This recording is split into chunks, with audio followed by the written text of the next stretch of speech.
My biological mother, my parents were both 17, and my biological mother decided to have a saline abortion, which burns a baby inside and out, and then she used to deliver a dead baby within 24 hours. And so after 18 hours of literally being burned alive in my mother's womb, I was delivered alive.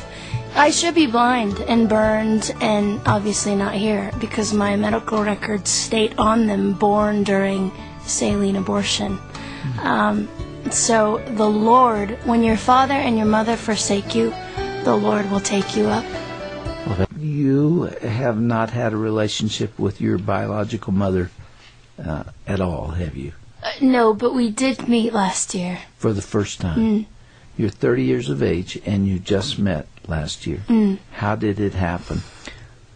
I say this carefully and also mindful of the many women that will be listening who have had abortions, who find it difficult to listen to this broadcast today. I have forgiven my biological mother, and I think that's important for those women to hear. Are those words, or do you mean it? No, I do. I do mean it, yeah.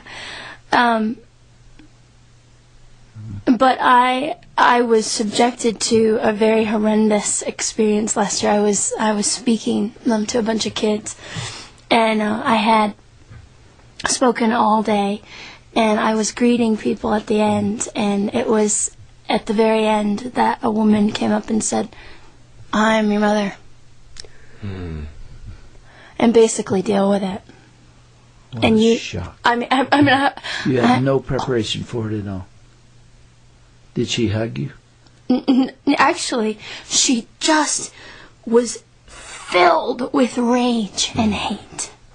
And I immediately began to pray, and in my head. And I said, "You must need to hear me tell you that I forgive you for what you have done. I am a Christian."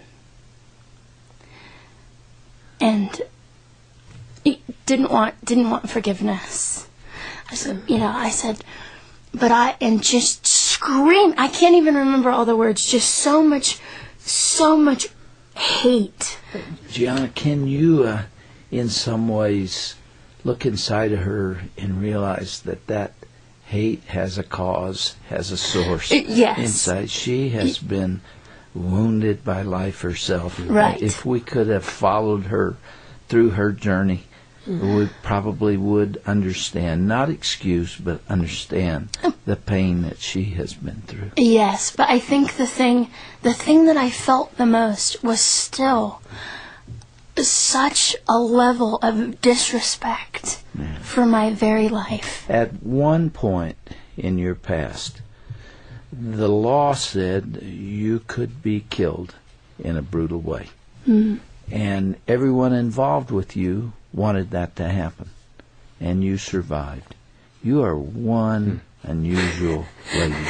And here you sit, 30 years later, with a smile on your face, testifying to the love of Christ.